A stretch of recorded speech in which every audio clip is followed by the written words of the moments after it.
June 16, 1943, 8:03 a.m., 25,000 feet over Buka Island. Captain Marcus Cole held the B-17 bomber steady as 16 Japanese Zero fighters climbed toward him from the airstrip below.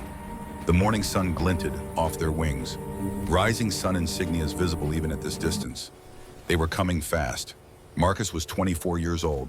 His hands rested on the control yoke. Steady, no trembling. Behind him, the fuselage hummed with the vibration of 4 R-1820 engines pushing the bomber through thin air. The oxygen mask pressed cold against his face. 2 minutes. That's how long he needed to hold this course. 2 minutes for the cameras to photograph this island. No evasive maneuvers, no deviation, just straight and level flight, while 16 enemy fighters climbed to kill him. In the nose compartment, 8 feet below the cockpit, Second Lieutenant Thomas Murphy crouched behind twin .50 caliber machine guns.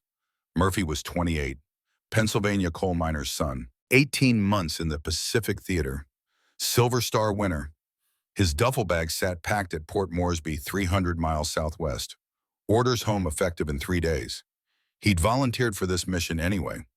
The modified bomber they flew carried 19 .50 caliber machine guns, more firepower than any aircraft in the Pacific.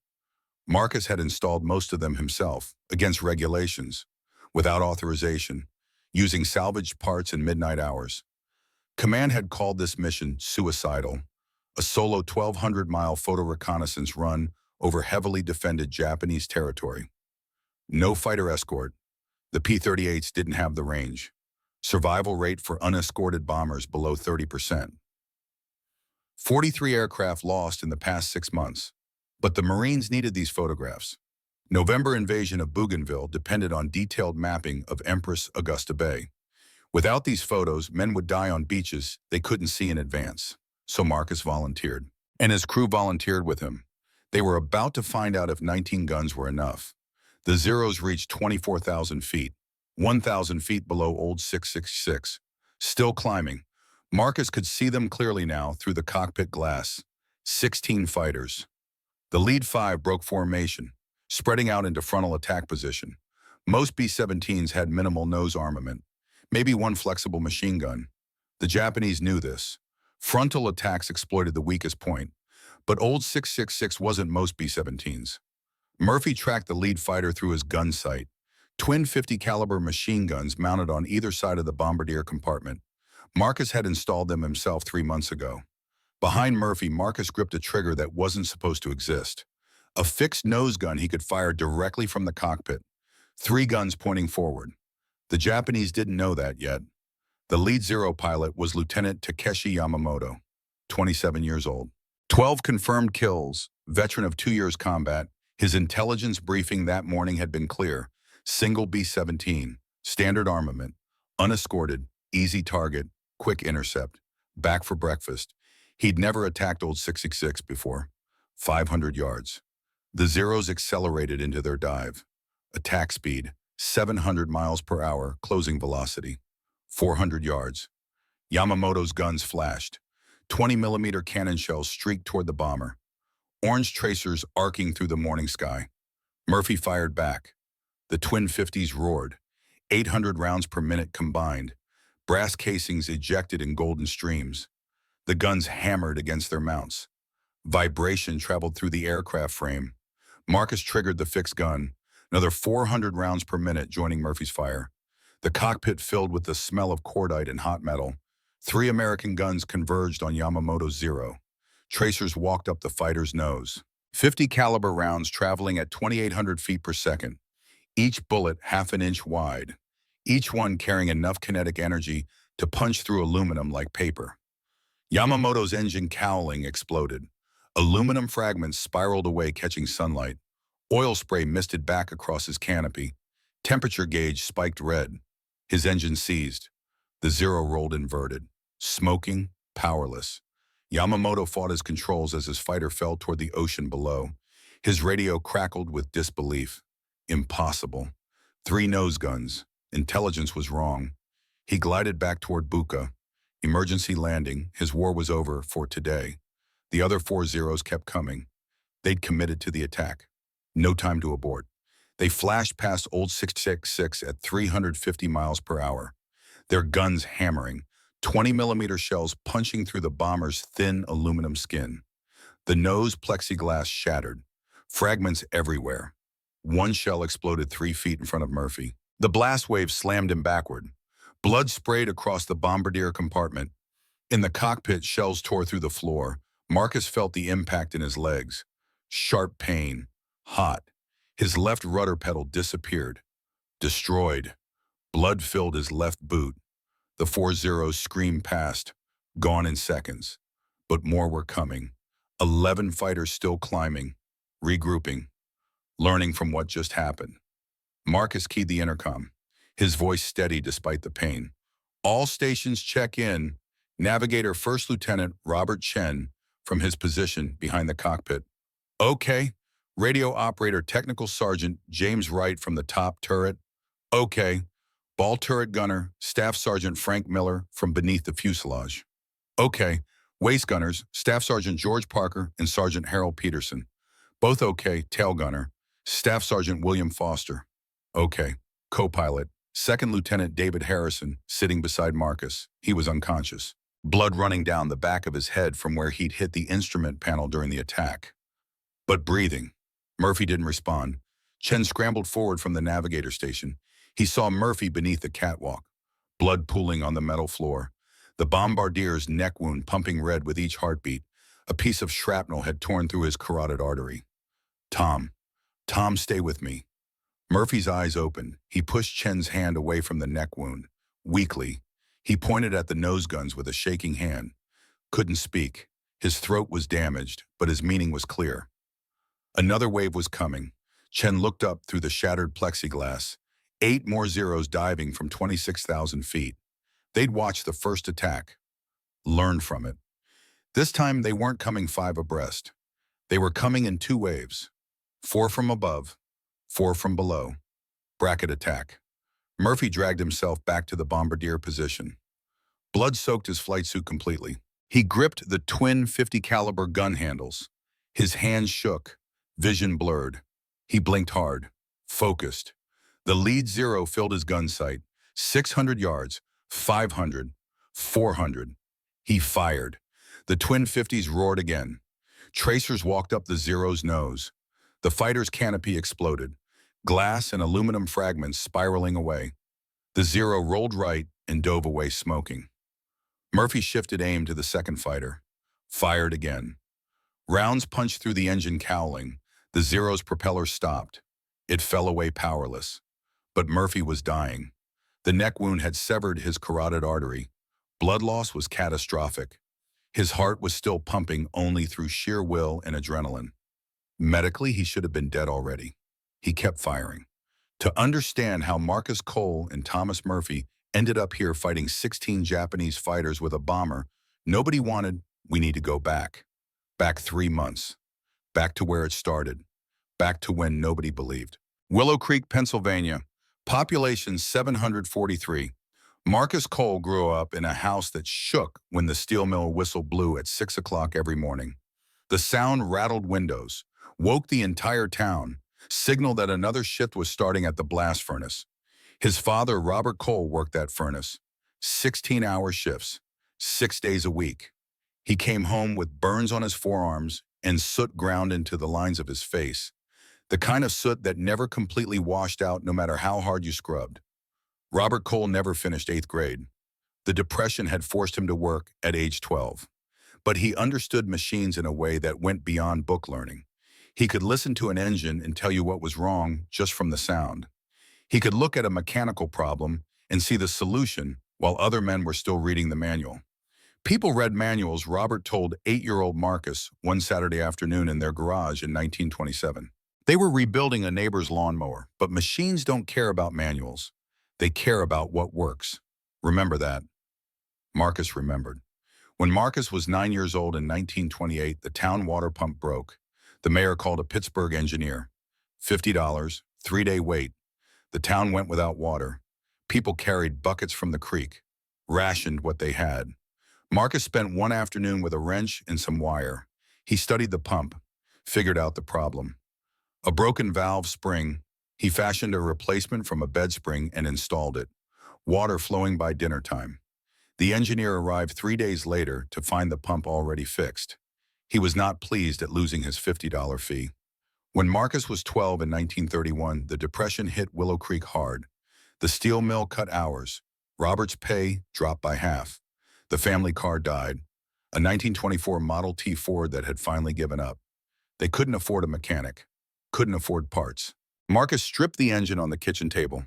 His mother was not happy about the oil stains. He disassembled every component, cleaned everything, identified the problems.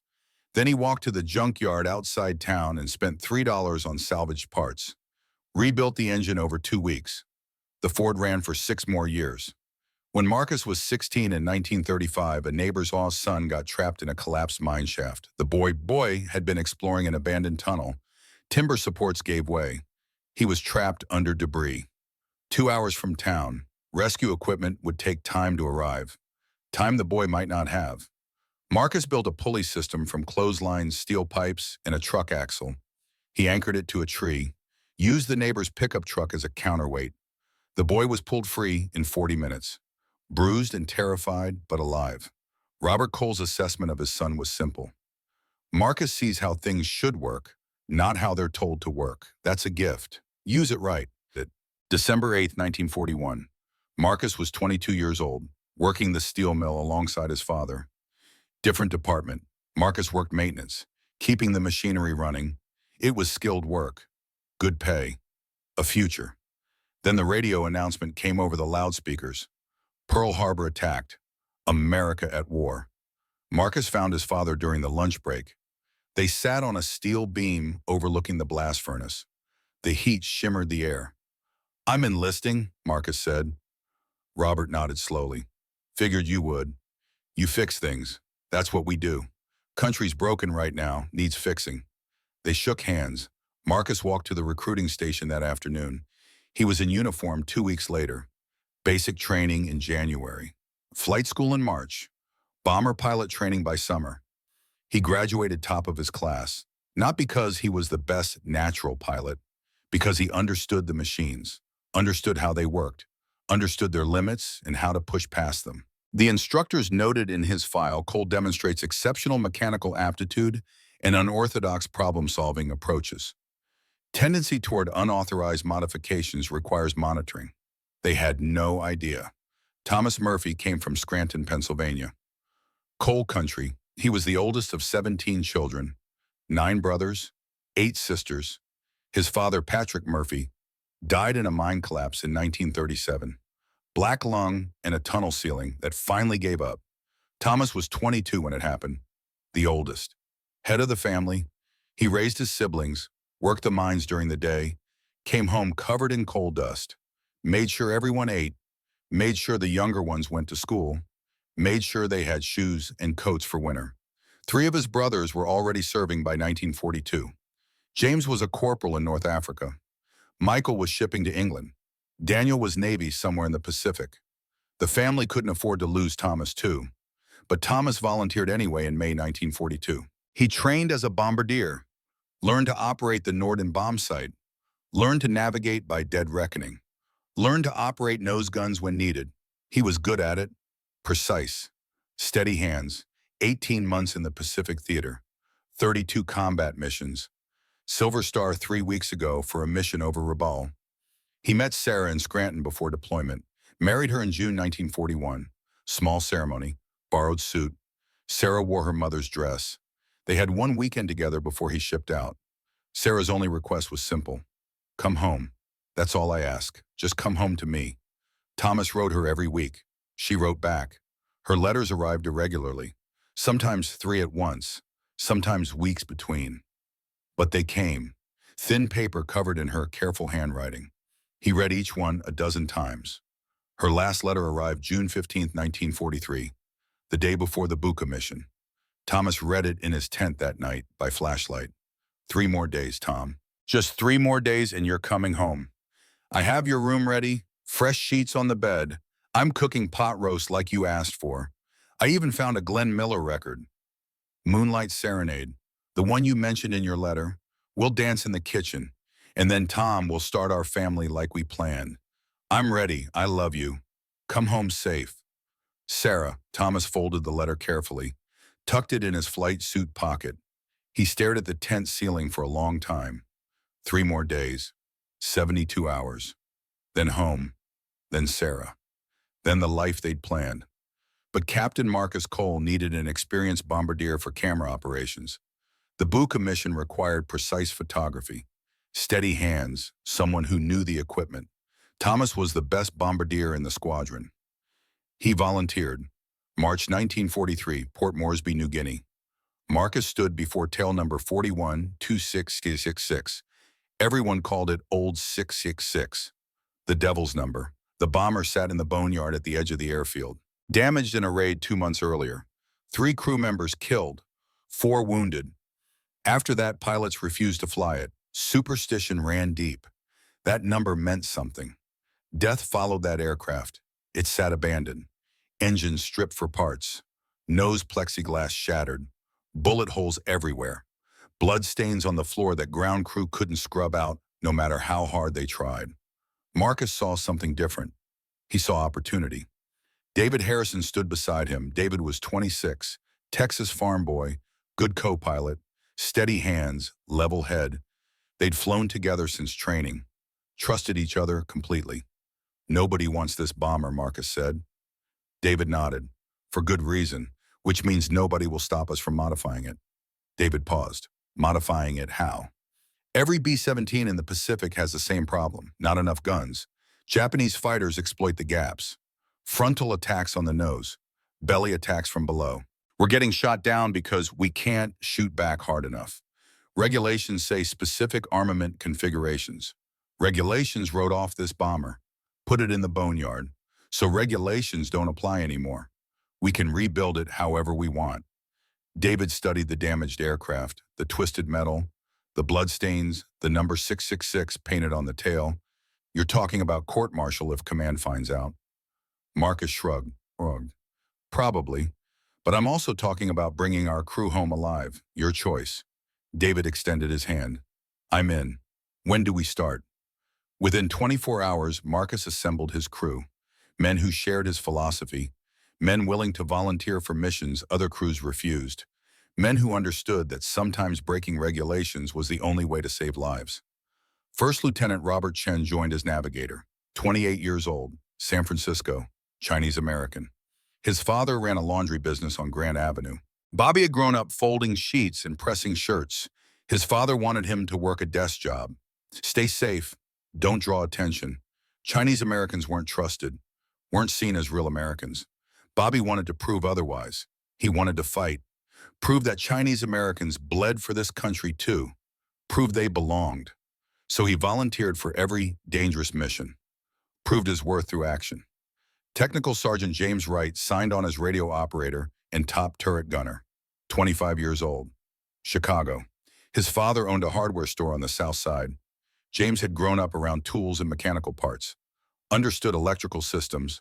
Could rewire anything. Perfect for the modifications Marcus planned. Staff Sergeant Frank Miller took the ball turret position. 23 years old. Brooklyn, 5 feet 4 inches tall. Small enough to fit in the cramped plexiglass sphere that hung beneath the bomber's fuselage. Terrifying position, completely exposed. No room to move. But Miller was fearless. Staff Sergeant George Parker manned the right waist gun. 24 years old, Atlanta. His father had died at Pearl Harbor, USS Arizona. George enlisted the day after he heard. He was fighting for revenge, fighting to make his father's death mean something. Sergeant Harold Peterson took the left waist gun. 23 years old, Minnesota farm boy. Family farm was 400 acres of wheat, 4 younger siblings. His father didn't want him to enlist, needed him on the farm. But Harold went anyway. Someone had to go. Might as well be him. Staff Sergeant William Foster covered the tail position. 22 years old, Kansas. 640 acres of wheat fields. Only son, 3 sisters. His father expected him to take over the farm after the war. William had other dreams, but he'd never voiced them. Just focused on surviving long enough to figure out what those dreams were. They called themselves the Eager Beavers. They volunteered for missions other crews refused. They flew when others wouldn't. They took the assignments that came with low survival odds. Marcus's philosophy was simple. Every mission we fly is one less mission for someone who wants to go home, someone who has a wife waiting, someone who has children. We don't have those ties yet, so we volunteer. We take the dangerous ones. We bring everyone home. The ground crews thought they were crazy. Maybe they were, but they were about to prove everyone wrong. April 24th, 1943, 7 weeks before the Buka mission, Old 666 was still being rebuilt. Marcus and the crew worked 16-hour days, stripping weight, installing engines, mounting guns. The bomber was taking shape, but it wasn't combat ready yet. That morning, Marcus's friend Sergeant Eddie Sullivan stopped by the worksite. Eddie was a bombardier on another crew. Boston Irish, big personality, always smiling. He pulled photographs from his helmet. 2 daughters, Katie was 6. Rose was 4. "Look at this," Eddie said, showing the photos to Marcus and Thomas Murphy. "Katie lost her first tooth last week. Rose started kindergarten, growing up so fast. I've got 47 days until rotation. Counting every single one. These girls are going to have their father at home." Murphy studied the photos. "Beautiful family," he said. "You and Sarah thinking about kids." "When I get home," Murphy replied, "we're ready." Eddie headed to his briefing after that. Routine patrol over supposedly safe territory. Intelligence said Japanese air activity was minimal in that sector. Easy day. Back by lunch. His bomber took off at 2 in the afternoon. The Japanese Zero came out of cloud cover without warning at 2:47.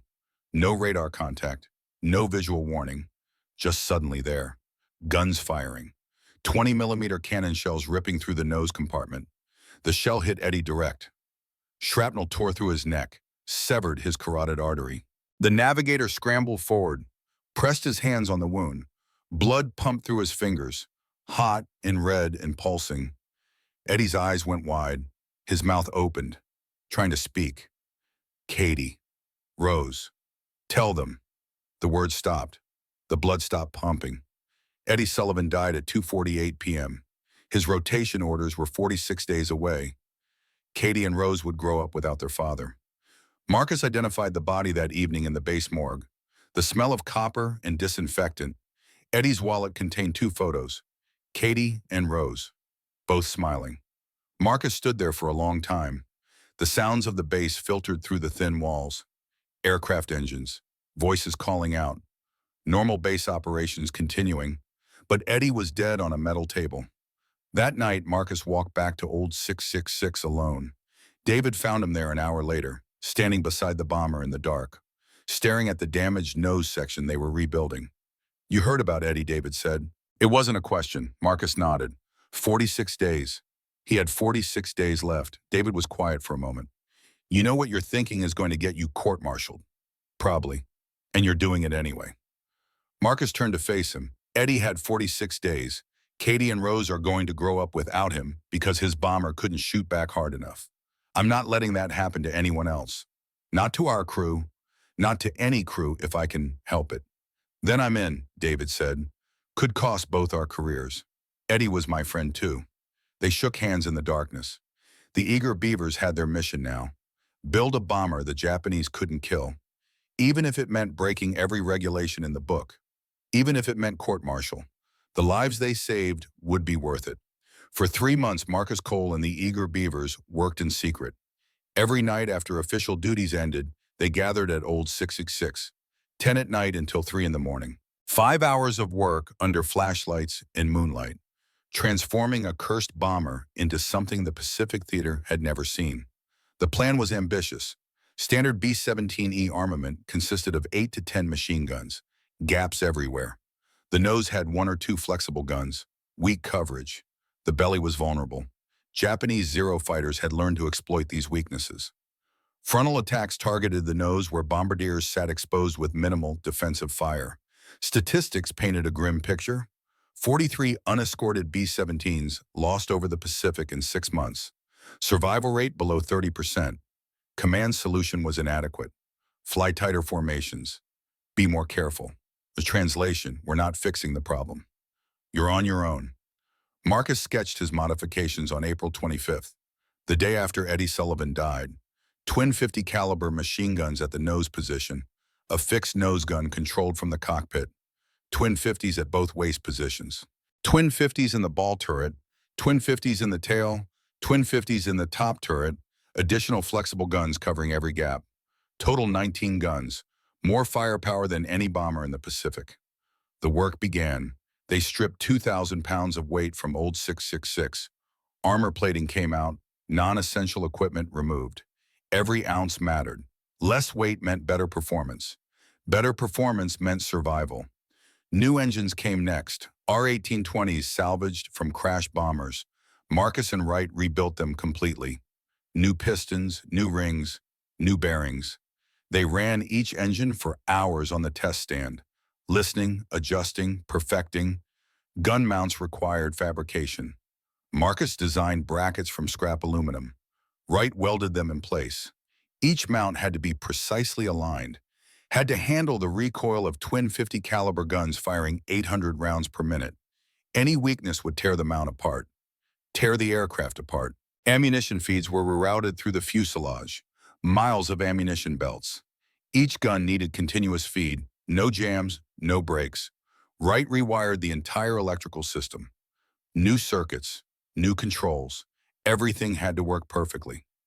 Murphy installed camera mounts in the bomb bay, his contribution to the project. Precision photography required stable mounting, vibration-dampened supports. He machined parts by hand, filed them to exact tolerances. His background in the mines had taught him patience, attention to detail. Marcus's hands bled from the metalwork, cuts from sharp aluminum edges, burns from welding torches. His fingers were wrapped in bandages most nights. He worked through the pain. Eddie Sullivan's face kept appearing in his mind. Katie and Rose growing up without their father. That image drove him forward. The risk was substantial. Article 108 of the Uniform Code of Military Justice covered destruction of government property.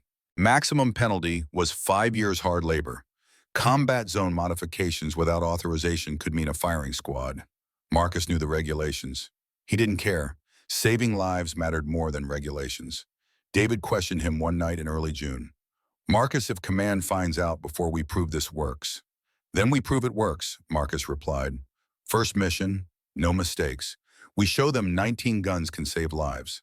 After that, they can court-martial me if they want. But they won't, because results matter more than regulations."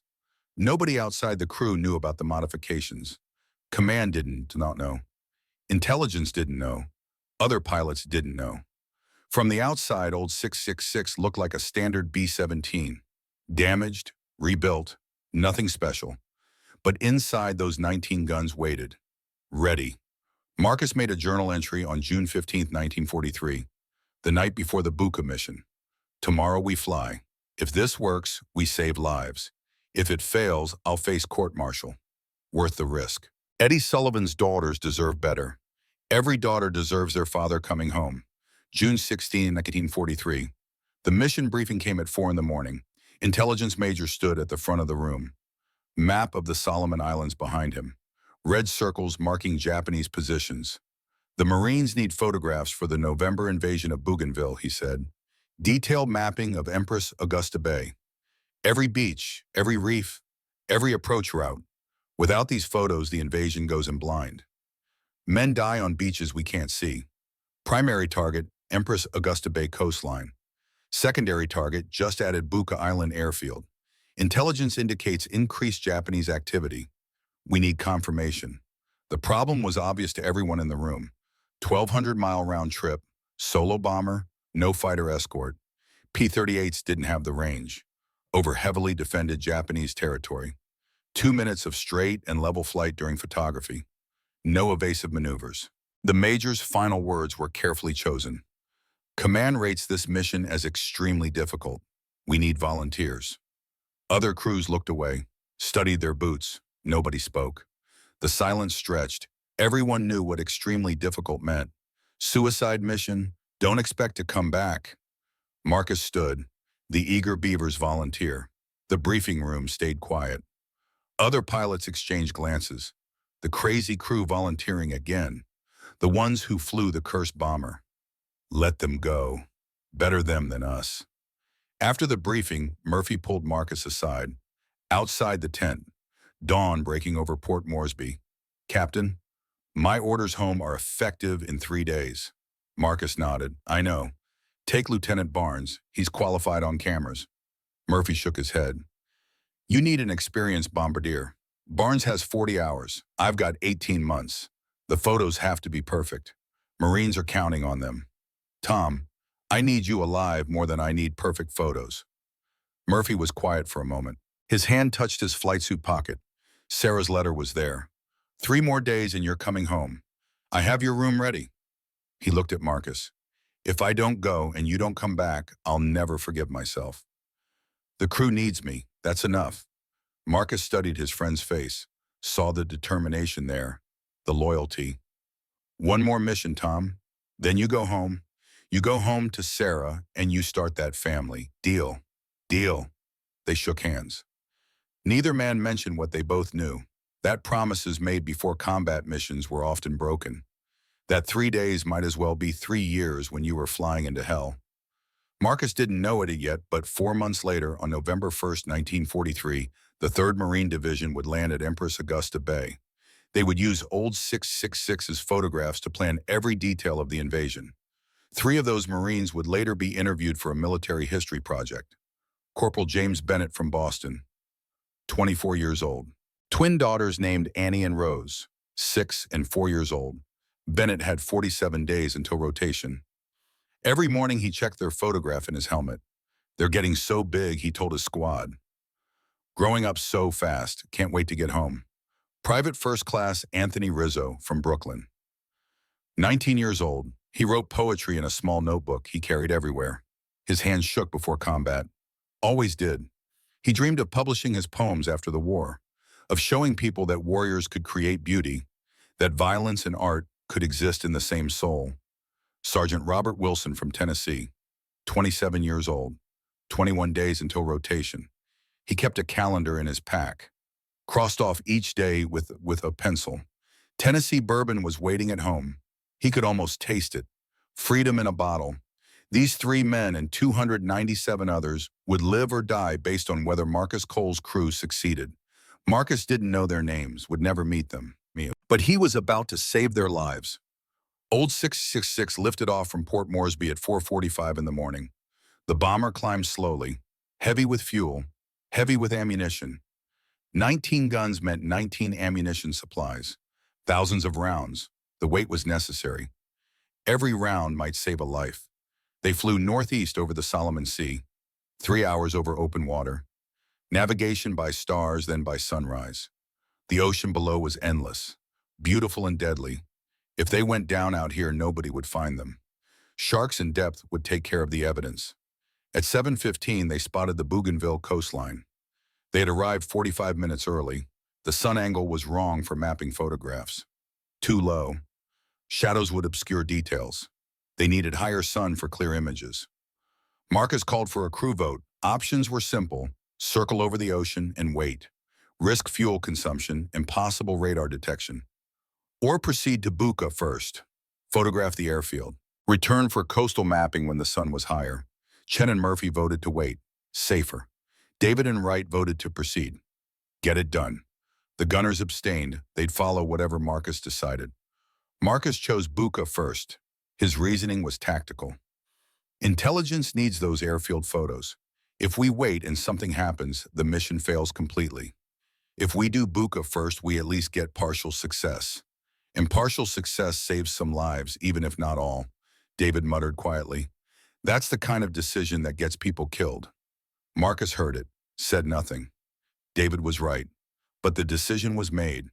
What they didn't know was that on Buka Island, Lieutenant Takeshi Yamamoto was briefing his squadron. 16 Zero fighters on ready status. Morning patrol. Routine. Intelligence expected no enemy activity.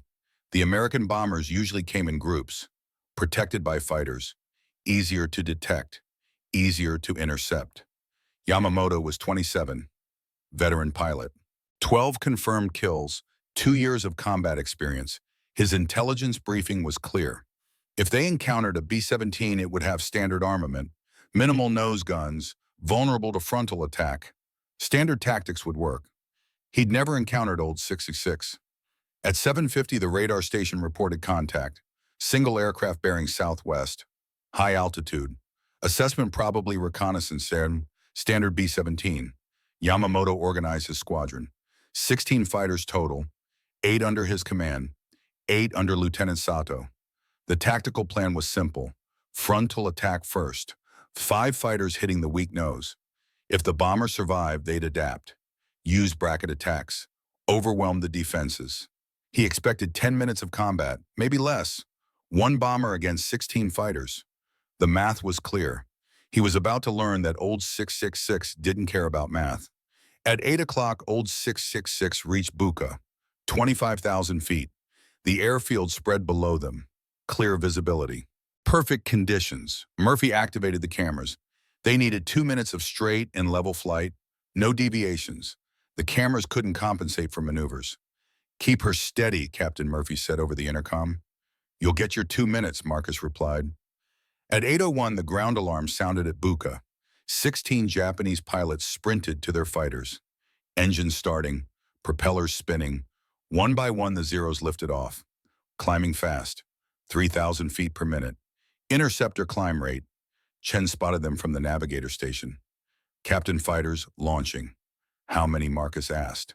Chen counted. Feeling cold spreading through his chest. "I count 16, maybe 17. David's voice was tight. "Marcus, we need to abort." Murphy cut in. 30 seconds left on the photo run. Marcus made his decision. The same decision he'd made his entire life. Fix the problem in front of you. Complete the mission. Hold course. The combat that followed would become legend. Yamamoto had already learned his painful lesson. His Zero sat damaged on Buka's runway below. Engine smoking. Pride wounded. But Lieutenant Sato was about to repeat his commander's mistake. Sato watched the bomber through his canopy as the Zeros climbed through 24,000 feet. 1 B-17. Alone. His intelligence brief said standard armament. Weak nose. Easy kill. He signaled his squadron. "Follow Yamamoto's plan. 5 fighters frontal attack. Hit the bombardier. The rest would overwhelm from other angles." He didn't know about the 19 guns. Inside old 666, Murphy was already wounded from the first pass. The neck wound pumped blood. His flight suit was soaked red, but his hands found the gun handles again. More Zeros were diving. 8 this time. 4 from above, 4 from below. Bracket attack meant to split defensive fire. Murphy's vision tunneled. Blood loss made everything distant and slow. But the gun sight was still clear. The lead Zero from above filled the reticle. 600 yards. Diving at 45 degrees. Fast. Murphy tracked the target. Led it. Compensated for the dive angle. His hands steadied through sheer force of will. 500 yards. 400. He fired. The twin 50s roared. Tracers arced upward. The Zero's canopy shattered into fragments. The pilot visible for 1 instant, then gone. The fighter rolled away, trailing smoke. Out of control. Murphy shifted to the second Zero diving from above. His neck wound pumped with each heartbeat. Blood pooled around his boots, soaked into everything. But he fired again. Rounds punched through the engine cowling. The propeller stopped rotating. The Zero fell away powerless. Below the bomber, Miller engaged the 4 Zeros attacking from beneath. The ball turret position was a plexiglass sphere hanging under the fuselage, completely exposed. No armor, just you and your guns and empty air below. Miller tracked the lead Zero at 400 yards. The fighter was coming straight up from below. Most bombers couldn't defend this angle effectively. Old 666 could. Miller opened fire. Twin 50s hammered. The Zero pulled up hard trying to break his aim. But Miller stayed locked on. Rounds walked up the fighter's belly. The fuel tank erupted. Orange fireball at 18,000 feet. Pieces spiraling down. The other 3 scattered. In the nose, Murphy was still fighting. His heart shouldn't still be pumping. Medical science said severed carotid artery meant unconsciousness in 60 seconds. Death in 3 minutes. But Murphy's heart kept beating. Adrenaline and will and determination.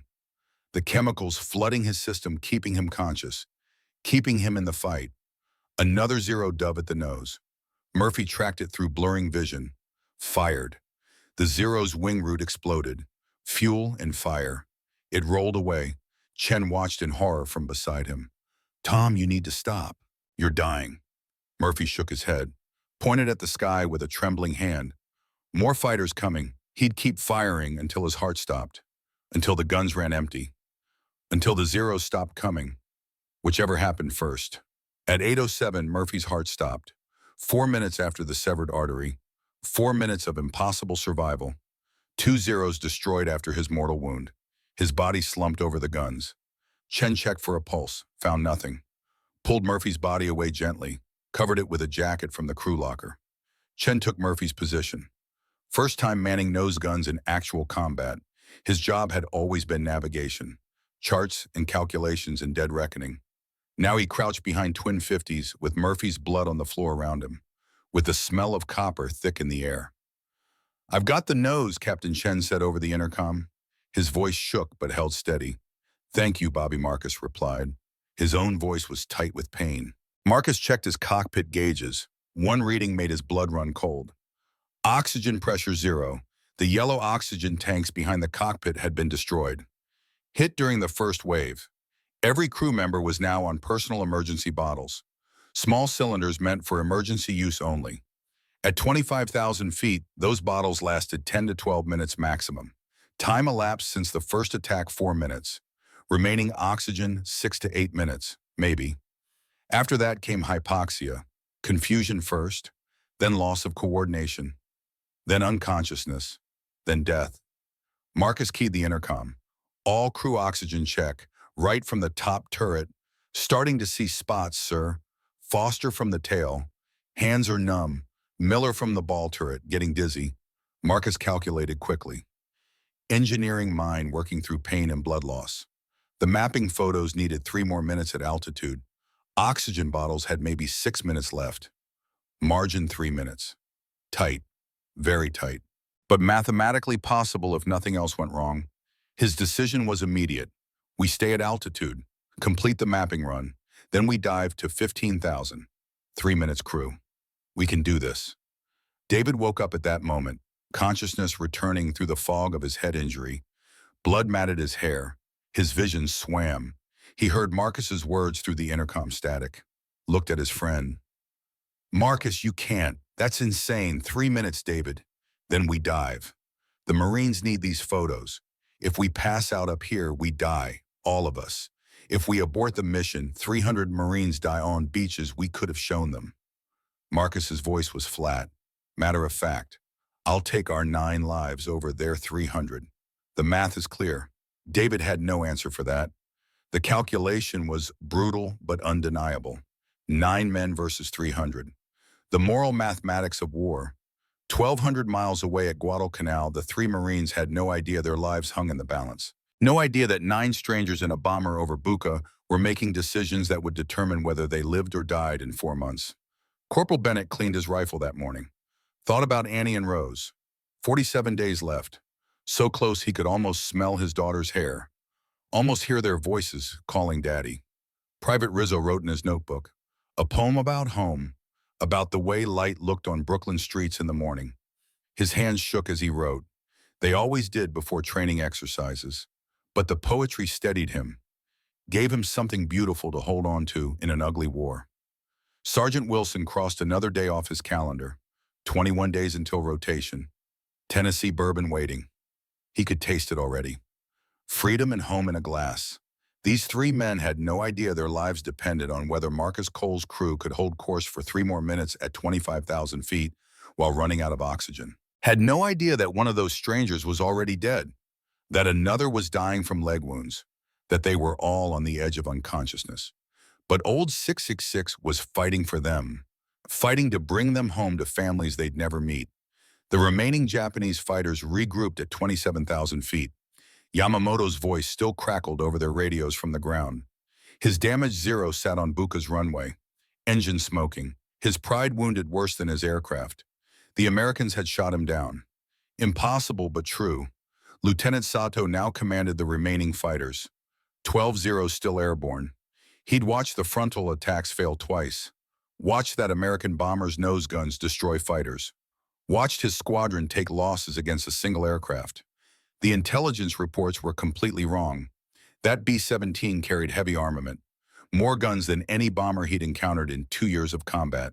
New tactics were necessary. No more frontal attacks against those murderous nose guns. Attack from the sides instead. Hit the waist positions.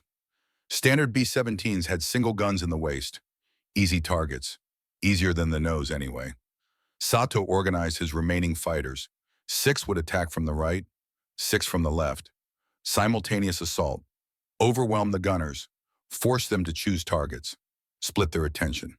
Classic fighter tactics. What Sato didn't know was that old 66 had twin 50s at both waist positions. Marcus had mounted them specifically for this scenario. The Japanese were about to learn another painful lesson. Inside old 666, the oxygen crisis worsened. Marcus's vision grayed at the edges. Tunnel vision setting in. His hands felt distant and numb on the control yoke. Behind him, Wright reported seeing double. Miller's voice slurred over the intercom. Foster had gone quiet. No response when Marcus called him. Unconscious or dead? No way to know. The crew was on the edge of complete collapse. Hypoxia stealing their ability to function. Another 2 minutes and they'd start passing out. Then the bomber would fall, spin into the ocean below. Everyone dead. Mission failed. 300 Marines would die in 4 months because 9 men couldn't hold on for 3 more minutes. But the cameras were still running. 20 seconds left. The mapping photos of Bougainville's coastline were almost complete. Every beach, every reef, every approach to Empress Augusta Bay. The images that would save Corporal Bennett and Private Rizzo and Sergeant Wilson and 297 others. Marcus held the course. His leg wounds throbbed. Blood soaked his flight suit from waist to boots. His right wrist bled steadily. He could see white tendons through the cone. Moving when he moved his fingers, but he held the bomber steady, altitude constant, heading constant. The cameras needed a stable platform. He'd give them that. Even if it killed him, Parker and Peterson manned the waist guns. They'd flown together for 8 months, 30 missions. Didn't need to communicate anymore. They knew each other's patterns, knew each other's sectors of fire. Parker took right side threats. Peterson took left. When fighters crossed over, they handed off targets without a word. Seamless coordination born from dozens of combat missions. Parker saw the 6 zeros coming from 3 o'clock. 500 yards and closing fast. He waited. Ammunition conservation was critical.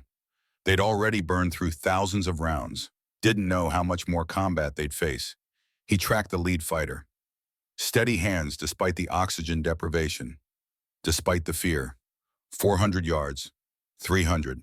He opened fire. Twin 50s roared.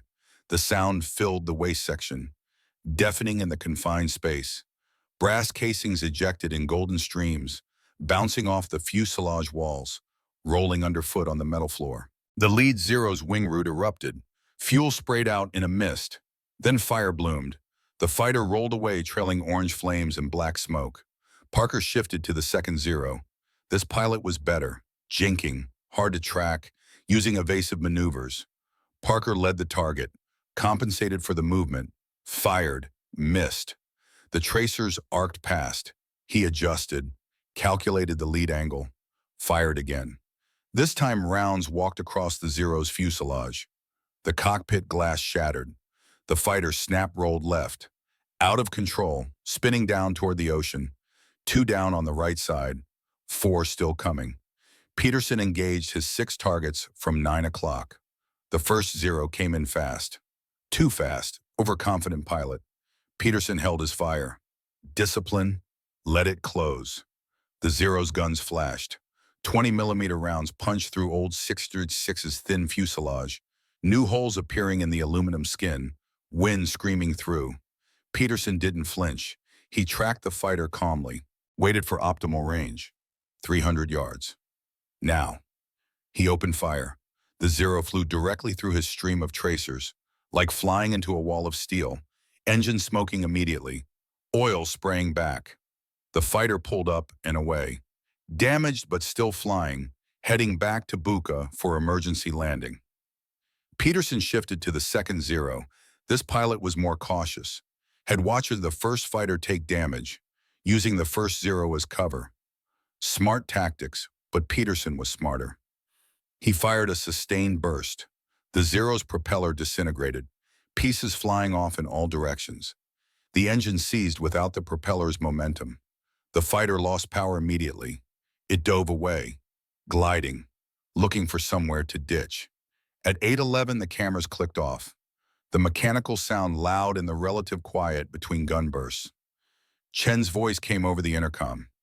Captain mapping complete. All photos captured. Finally, Marcus shoved the control yoke forward. Hard. Old 6666's nose dropped. The altimeter unwound rapidly. 24,000 feet, 22,000, 20,000, 18,000. The dive was steep, necessary. The crew needed oxygen, needed breathable air before they passed out completely and the bomber crashed. But the Zeros dove too, chasing. They weren't giving up. 12 Japanese fighters had engaged one American bomber. 3 were destroyed. 2 were damaged and heading home. 7 remained. Japanese pride was on the line now. They wanted this kill, needed it, had to have it. At 15,000 feet, Marcus pulled back on the yoke, leveled off. The air was breathable here, thin but sufficient, not comfortable but enough to keep a man conscious. The crew gasped, sucking in oxygen like drowning men breaking the surface. Their personal bottles had run dry minutes ago. Some had been seconds from unconsciousness, from the point of no return. Wright's voice came over the intercom, shaky but alive. "Oh, God. Thought I was done, Captain." Miller coughed. "That was too close, sir." Foster came back on. "Sorry, sir. Blacked out for a few seconds there." "I'm back now." They were alive, conscious, functional. And the mission was complete. The photographs were captured. Now they just had to survive the flight home. 600 miles, 3 damaged engines, 1 dead crew member, 1 dying pilot, against 7 angry Japanese fighters who wanted revenge. The problem was tactical. At 15,000 feet, old 666 was slower, more vulnerable. The Zeros had altitude advantage now, could dive from above with speed, attack and climb away before the bomber's guns could track them effectively. The tactical situation had reversed. 8 Zeros remained operational. Sato organized them into 2 elements. 4 would attack from the rear quarter, 4 from the front quarter. Pincer movement, force the bomber to defend 2 directions simultaneously. Classic fighter tactics that had worked 1,000 times before. Foster saw them coming from his tail position. 4 Zeros in trail formation. Single file, diving from his 6 o'clock high position. Standard rear attack. They'd approach from behind and above. Hit the tail, pull up before the nose guns could engage. He'd seen this tactic 30 times in 30 missions. Knew the counter. He swung his twin 50s up, maximum elevation angle. The mechanical stops clicking. The Zeros opened fire at 600 yards. Too far, wasting ammunition. Their rounds fell short, splashing into the ocean far below. White water plumes. Foster held his fire. Patience was critical. Save ammunition. Wait for range where every round counted. 500 yards. 400. The Zeros were committed now. Couldn't break off without losing face. Japanese fighter pilot culture valued aggression above survival. Retreat was shameful. Death was honorable. Foster used that cultural trait against them. He fired at 400 yards. Both 50s hammered. The lead Zero took hits across the engine. Smoke poured out. Black and thick. Oil fire. The fighter pulled up hard. Too hard. Stalled. Fell away spinning. The other 3 scattered. The cohesion of their formation broken. The attack disrupted. Simultaneously, the 4 Zeros attacked from the front, diving at Chen's position. Murphy's old station. Chen was manning nose guns in actual combat for the first time. His job had always been navigation, charts and calculations and dead reckoning and star sights. Now he crouched behind twin 50s watching 4 fighters dive at him from 10 o'clock high. His hands shook, not from oxygen deprivation. That had passed. This was pure, undiluted fear. This was Murphy's world, not his. Murphy had died here 10 minutes ago. Chen could still see the blood on the floor, still smell the copper, still see Murphy's covered body behind him under the jacket. He remembered Murphy's face, the determination, the refusal to quit even with a severed artery. Even while dying, if Murphy could fight while bleeding out, Chen could fight while scared. The lead zero closed, 500 yards. Chen opened fire. The twin 50s kicked hard against their mounts. Tracers arced out. He missed, overcorrected for the fighter's movement. The zero was fast, diving at 300 miles per hour, closing distance rapidly. Chen adjusted, led the target more, accounted for bullet travel time, accounted for the fighter's speed and angle, fired again. This time the rounds connected. The Zero's cowling shredded. Engine pieces flew back, hit the canopy, cracked it. The fighter pulled up trailing smoke. Damaged. Heading home. Old 666 shook from impacts. 20-millimeter shells punched through the left wing. Hydraulic fluid sprayed out. Red mist in the slipstream. The number 2 engine coughed, ran rough. Temperature rising, oil pressure dropping. The engine was dying. Marcus checked the gauges through the fog of pain and blood loss. Number 2 was finished. No saving it. He feathered the propeller, shut down the engine. Fuel cut off. The propeller stopped rotating. Locked in position. 3 engines remaining. 600 miles still to Port Moresby. The math was getting worse by the minute. At 8:13, the final zero broke off. Sato's voice came over the radio. Sharp. Angry. All fighters returned to base. Fuel critical. Ammunition expended. They'd been fighting for 10 minutes. Burned through their combat load. The bomber was still flying, still fighting, still shooting back. Unbelievable, but true. 1 B-17 against 16 fighters. The Americans should be dead, should be burning wreckage in the ocean, but they weren't. The remaining 7 Zeros turned northeast, climbed away, left old 666 limping southwest over open ocean. The sky cleared, no more fighters visible, just empty blue sky and scattered white clouds and endless ocean below. Silence descended. After 10 minutes of continuous gunfire, the quiet was overwhelming, almost painful, just the sound of 3 engines, different pitches, one missing, wind screaming through the shattered nose, hydraulic fluid dripping, metal creaking. But no more guns, no more explosions, no more combat. The battle was over. But the war wasn't.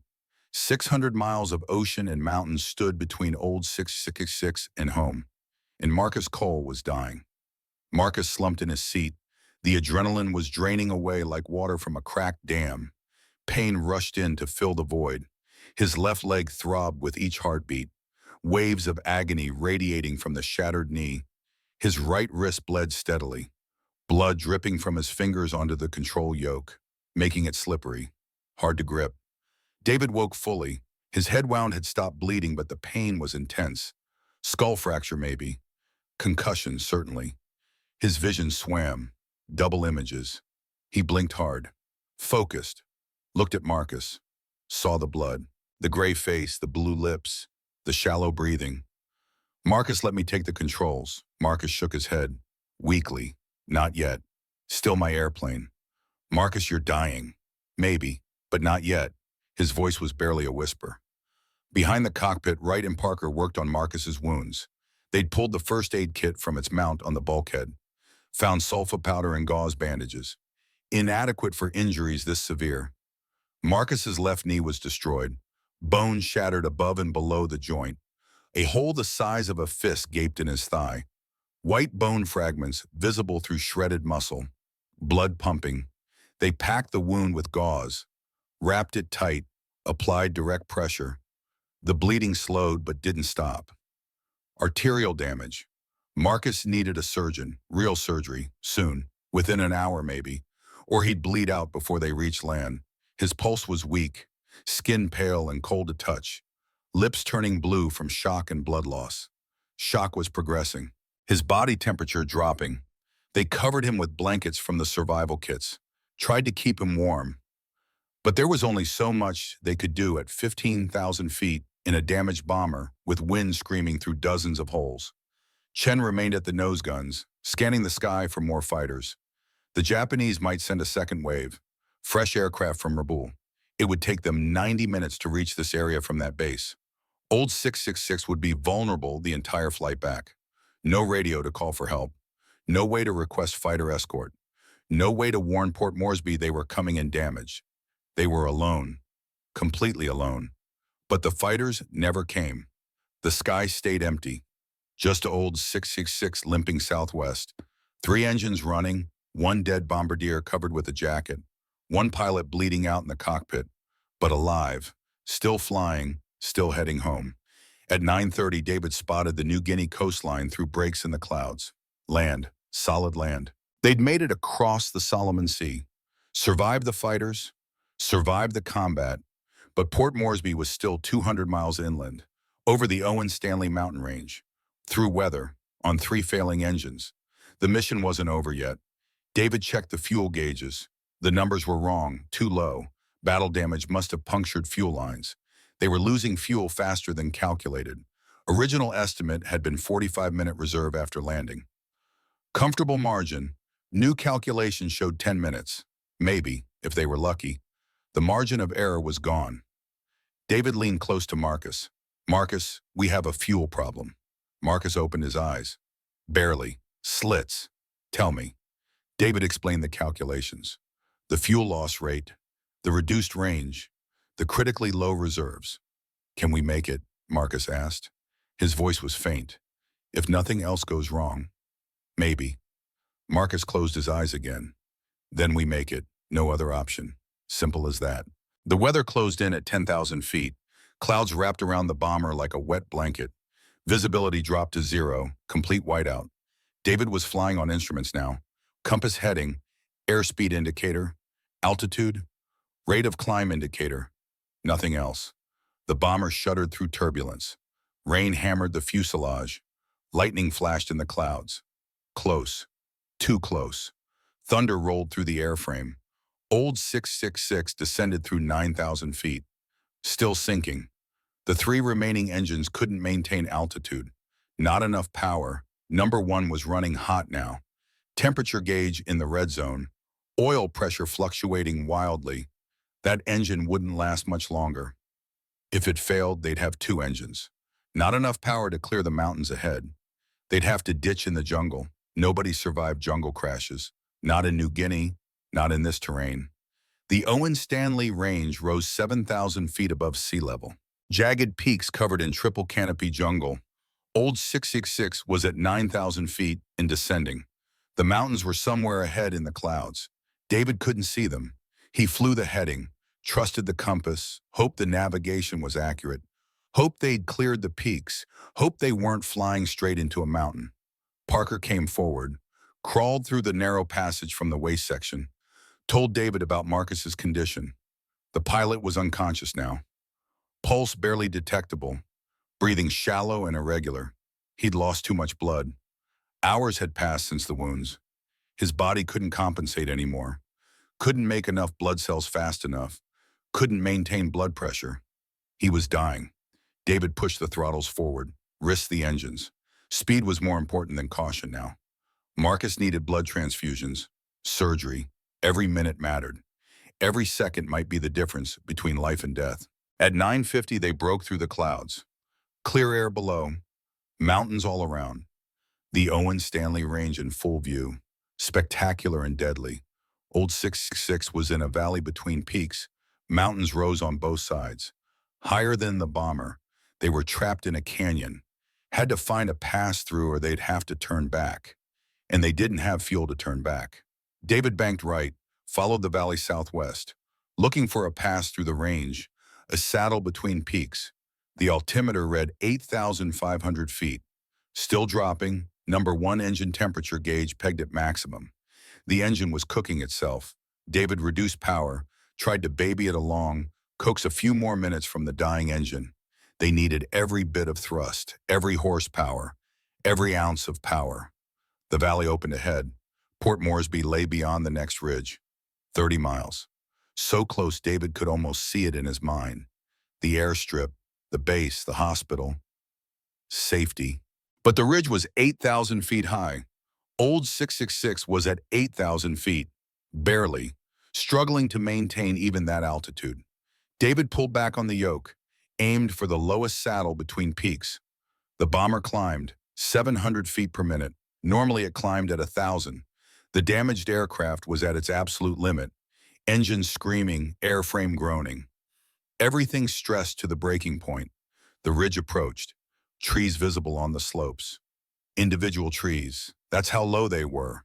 Old 666 climbed. David held the yoke back. Willed the bomber higher. The ridge passed beneath them. Trees flashed below. 300 feet clearance. Maybe less. Then the valley opened. Port Moresby appeared ahead like a miracle. The 7-mile airstrip, the hangars, the base, home. David almost cried with relief. He keyed the radio. Dead. Still destroyed from the first attack. He couldn't call the tower. Couldn't request emergency landing clearance. Couldn't warn them he was coming in damaged. He'd have to go straight in. Hope the runway was clear. Hope the tower saw them coming. Saw the damage. Understood the emergency. David dropped the landing gear handle. The hydraulics groaned. Damaged system struggling. The gear came down slowly. Locked. Green lights showed on the instrument panel. At least that worked. Small miracle. He deployed the flaps next. They extended partially. Hydraulic pressure was too low for full extension. The approach would be fast. Too fast for safety. But there was no choice. No other option. Old 666 crossed the airfield boundary at 140 miles per hour. 30 miles per hour too fast. David held the nose up. Bled off speed. The main wheels touched. Bounced. Touched again. Stayed down. Reverse thrust, maximum brakes. The runway disappeared beneath them. 2,000 feet, 1,000, 500. Old 666 stopped with 200 feet remaining. David shut down the engines. The propellers windmilled, slowed, stopped. Silence descended. Complete silence. After 8 hours of engine noise and gunfire and wind screaming through the shattered nose, the quiet was absolute, almost painful. David sat motionless, his hands locked on the control yoke, shaking, trembling. They were down, actually down, on the ground, alive. Ground crew ran toward the bomber from all directions. They'd seen the approach, seen the missing plexiglass, the feathered engine, the bullet holes covering every square inch of fuselage. They knew it was bad, worse than bad. The crew door opened with a metallic screech. Wright climbed out first, limping, his left leg bleeding from shrapnel wounds he'd ignored during the entire flight. Then Parker, blood-soaked but not his blood. Murphy's blood from working in the nose. Then Peterson, tears streaming down his face, exhausted beyond words. Then Foster, silent, numb, shell-shocked. Then Miller. Then Chen, carrying Murphy's personal effects carefully, reverently. 6 men emerged into the sunlight, blinking, staggering. 3 still inside. David in the co-pilot seat. Marcus unconscious in the pilot seat. Murphy's body covered beneath the nose catwalk. The ground crew chief climbed aboard through the crew door, looked inside, stopped, froze. Saw the blood pooled on the cockpit floor, inches deep. Saw Marcus slumped in the pilot seat. Gray face, blue lips, no visible movement. No breathing apparent. Saw the covered body forward in the nose. He climbed back out quickly. Told the medics waiting below with stretchers ready. Get the pilot out. He's dead. The medics carried Marcus out on a stretcher. His face was gray as ash. Lips blue. No apparent breathing. David climbed down behind them. Grabbed the lead medic's arm hard. Check him. The captain's not dead. Check him. The medic stopped. Set the stretcher down on the tarmac. Checked for a pulse at Marcus's neck. Carotid artery. Found one. Weak. Thread-like. Barely there. But present. He's alive. Go. Go now. They ran for the ambulance parked at the edge of the apron. Wheels throwing up dust. Disappeared toward the field hospital at full speed. David stood watching. Hoping. Praying to a God he wasn't sure he believed in. Marcus had to survive. Had to. The doctors gave Marcus 1 chance in 10, maybe less, probably less. He'd lost more than half his blood volume. Both legs shattered, multiple fractures above and below the left knee. Right wrist tendon severed. Dozens of shrapnel wounds across both arms and torso. Severe shock. Body temperature had dropped to 94 degrees. technically hypothermic. They started transfusions immediately.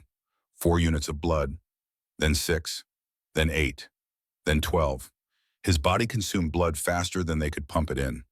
They began surgery, worked for 6 hours straight, multiple surgeons, reconstructed the knee, repaired the severed arteries, removed shrapnel fragment by fragment, saved his life through skill and determination and a little bit of luck.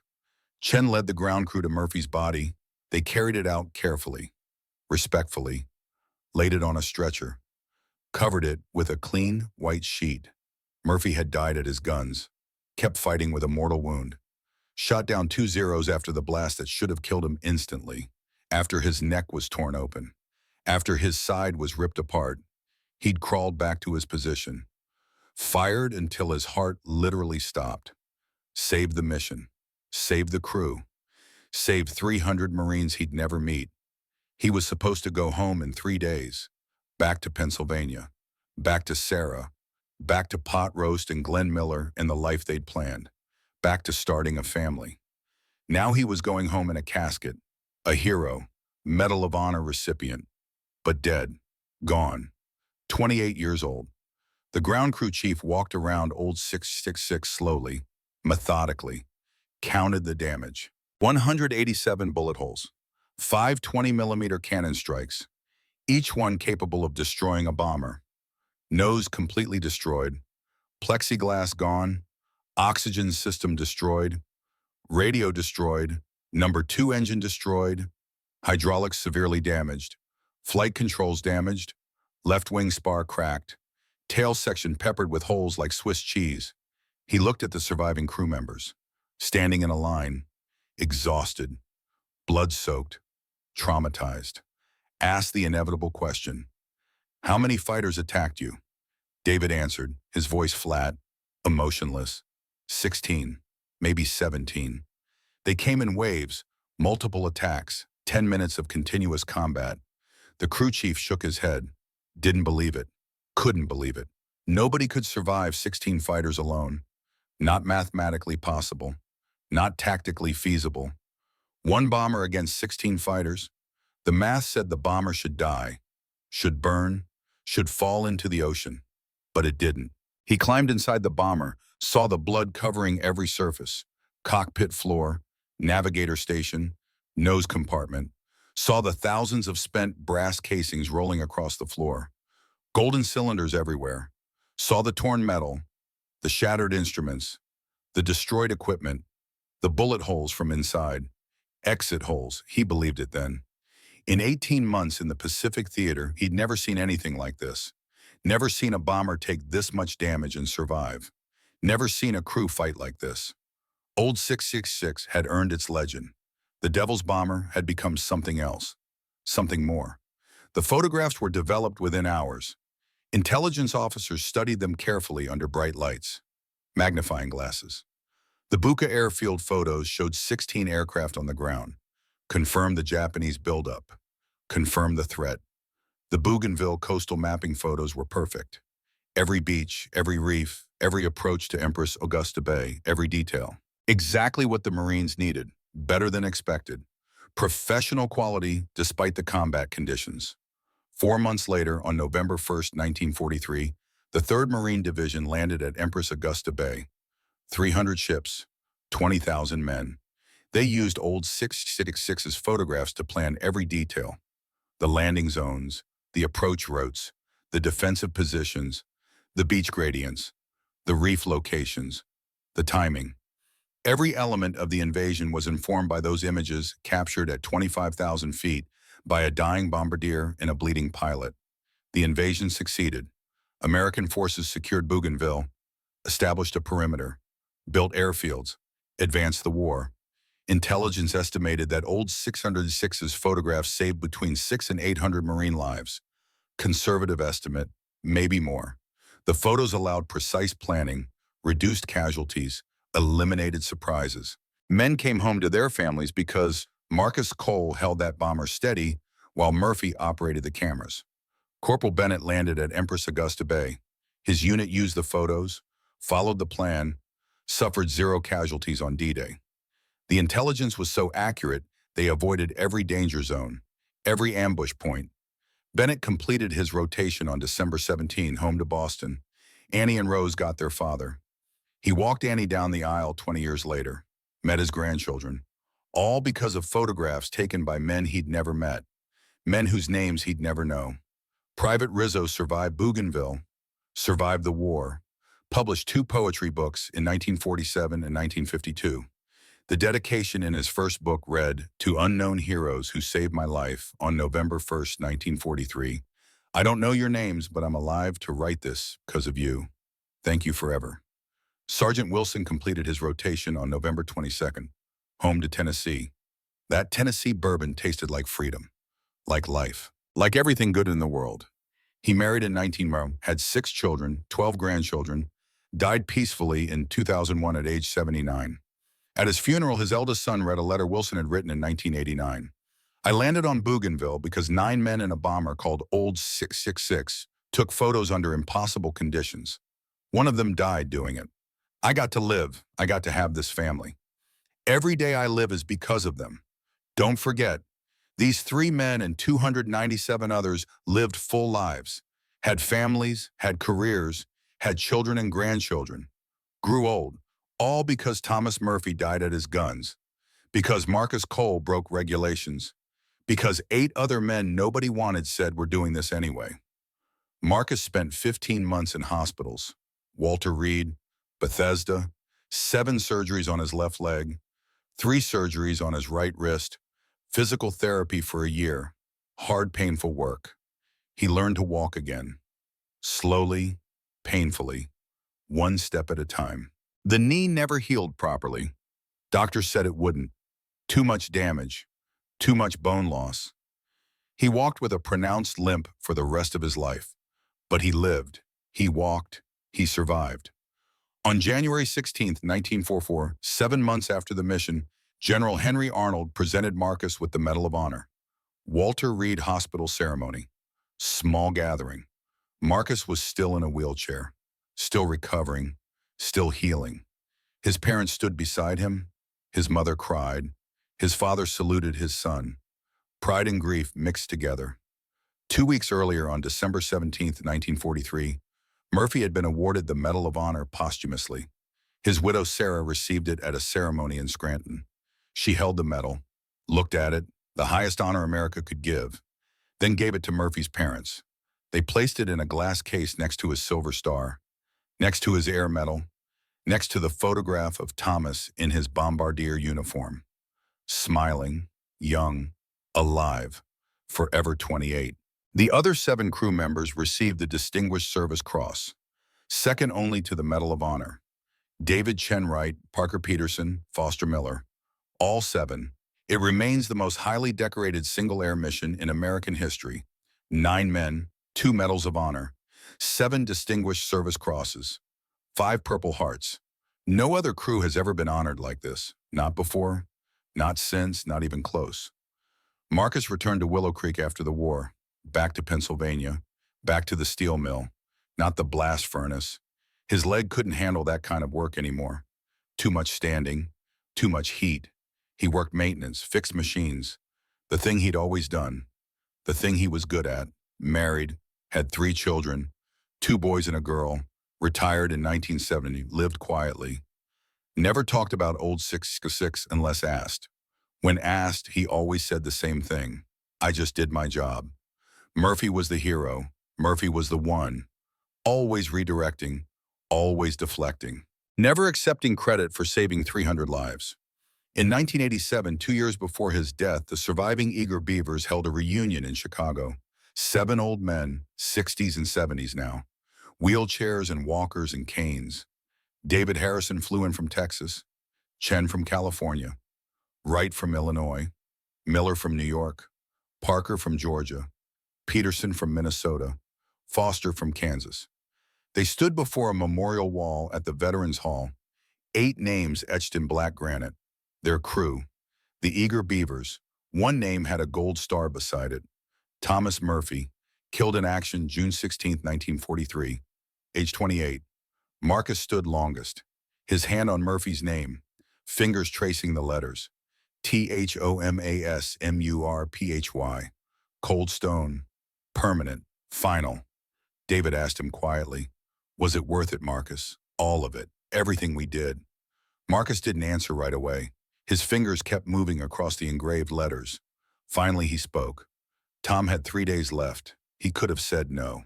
Nobody would have blamed him, but he stayed because the crew needed him, because 300 Marines needed him, even though he didn't know their names, because that's what you do when you're needed. You stay, you fight, you don't quit. He paused, breathed, continued. 600 families got their fathers and sons home from Bougainville. Tom's wife never got her husband. Sarah never got her family. But 600 other wives did. 600 other families stayed whole. Tom would say that was worth everything. Worth his life. Worth Sarah's grief. Worth all of it. Marcus turned to face his old crew. They were old now. Gray, worn, but still brothers. Still the eager beavers. We broke every regulation in the book. Risked court-martial. Risked firing squad. And we'd do it again. Every time. Because saving lives matters more than following orders that don't make sense. Chen placed a hand on Marcus's shoulder. We did it together. All 9 of us. Not just you. Not just Tom. All of us. Yeah, Marcus nodded, but Tom paid the price. We just carried it home. 2 years later, Marcus was gone. Emphysema, steel mill lungs, 30 years of breathing metal dust and furnace smoke. He died at home. Family around him. His daughter held his hand at the end, asked him if he had any regrets, any final words. Marcus's voice was weak. Oxygen mask on his face, but clear. Tell them old 666 was worth it. Tell them Tom Murphy saved 600 lives. Tell them not to forget. Promise me you'll tell them not to forget. She promised. They haven't forgotten. 25 years the story stayed classified. Marcus worked the steel mill, never spoke about 19 guns, never mentioned the Devil's Bomber. Official records were sealed. Top secret. The modifications were too sensitive, too embarrassing for command. A captain with salvage parts had outperformed millions in official engineering, had proven that initiative mattered more than procedures, that courage mattered more than rank. The military didn't like those implications. In 1994, military historian Dr. Richard Chen found a pattern in declassified after-action reports. Anomaly, June 1943, onward B-17 effectiveness suddenly increased across the Pacific Theater. Loss rates dropped. Kill ratios improved. Something changed. Documents mentioned technical consultation by Sergeant Cole. No details, just the name, references, footnotes. Dr. Chen tracked Marcus's widow Ruth, still alive, still in Willow Creek. Found a footlocker in their garage. Inside were original gun mount schematics, technical drawings, photos of old 666, and a letter from Colonel Morrison written in 1965 after he'd retired. Marcus, you saved thousands, not hundreds, thousands. You deserved the Medal of Honor, but politics prevented the full truth. The Bronze Star was all I could officially give without revealing the modifications. But know this in your heart, you were the best officer I ever commanded. The 19 guns changed doctrine across the theater, changed how we fought. We saved lives because you refused to follow regulations that got men killed. Thank you for your courage. Thank you for your service. Thank you for being the man you were. Dr. Chen wrote a book in 1998, The Devil's Bomber, How 9 Men, Nobody Wanted Changed Aerial Warfare Forever, published by Naval Institute Press. It became a bestseller among military history readers. The story finally public, finally told, 45 years later. In 2003, the Marine Corps Museum opened an exhibit, Old 666 Story displayed for the world. Original gun mounts donated by Marine Corps Archives, recovered from storage. Marcus's Bronze Star in a case. Murphy's Medal of Honor on loan from his family. Plaques with all 9 crew members' names. Photos, documents, the whole story. At the exhibit opening, Annie Bennett attended, now 65 years old, married, grandmother. She stood before the display for a long time. Read the plaques. Read every word. Learn the names of the men who'd saved her father, who'd made her existence possible. My father came home from Bougainville, she said to reporters. I knew him. He raised me. He walked me down the aisle at my wedding. He met my children. He taught them to fish and work hard and love America. All because 9 men I never met flew a bomber called Old 666 over Buka Island and took photographs that saved his life. I wish I could have thanked them. I wish they knew what their courage meant to our family. Sarah Murphy never remarried. She lived in Pennsylvania near Thomas's parents for 59 years, became an elementary school teacher, taught second grade, touched hundreds of young lives. In a 1989 interview for a PBS documentary, she spoke about Thomas for the first time in decades. I got the telegram, June 18, 1943. 2 days after, it said, Thomas died a hero, Medal of Honor. I didn't want a medal, I wanted my husband. I wanted the life we had planned, the family we were going to have, the years together. But then I learned what he did, fought for 4 minutes with a wound that should have killed him in seconds, saved his entire crew. And those photos helped Marines land at Bougainville 4 months later. 600 Marines came home because Tom stayed at his guns, because he wouldn't quit even while dying. So yes, I lost him. Yes, I never got my family with him. Yes, I've been alone for 46 years. But 600 families got their sons and husbands and fathers back. 600 wives didn't get the telegram I got. Tom would say that was worth it, worth his life, worth my grief, worth everything. She paused, wiped her eyes, continued. I'm not sure I agree. I'm not sure any trade is worth losing the man you love. But I understand what he did, why he did it, and I'm proud of him. Every day, I'm proud of him. Sarah Murphy died in 2003, age 82, heart failure. She was buried next to Thomas in Scranton. Together, finally, the headstones side by side. His with Medal of Honor insignia, hers with simple dates. Together again after 60 years apart. The story of Old 666 is ultimately about choice. Marcus Cole chose to break regulations to save lives. Thomas Murphy chose to volunteer when he was 3 days from going home. 8 other men chose to fly a bomber everyone else feared. And 300 Marines got to go home because of those choices. Got to live. Got to have families. Got to grow old. So the cost was high. 1 man dead at 28. 1 man crippled for life. 25 years of silence and classification. Recognition coming 59 years too late to matter to the men who earned it. But the lives saved weren't too late. Bennett's daughters knew their father. Rizzo published his poetry. Wilson drank his Tennessee bourbon and raised 6 children and died peacefully at 79. 300 families stayed whole because 9 men refused to accept impossible odds. Refused to follow regulations that didn't make sense. Refused to quit when quitting would have been easier. Safer, more rational. Marcus Cole would say it was worth it. Every regulation broken, every risk taken, every consequence faced. Thomas Murphy gave everything to prove it, died at his guns to make it true. And somewhere in the records of the 3rd Marine Division in the photographs that planned an invasion in the families that exist across America because 9 men flew a bomber called Old 666 into hell and came back, their legacy endures. Heroes don't always follow orders. Sometimes they follow conscience instead. Sometimes they see what needs to be done and they do it regardless of rules or regulations or consequences. Sometimes they give everything so others can have anything. And sometimes after enough years pass, we remember to say thank you. Remember their names: Marcus Cole, Marcus, Thomas Murphy, David Harrison, Robert Chen, James Wright, Frank Miller, George Parker, Harold Peterson, William Foster, the Eager Beavers, the crew nobody wanted who saved hundreds they'd never meet, the Devil's Bomber that became legend. Remember.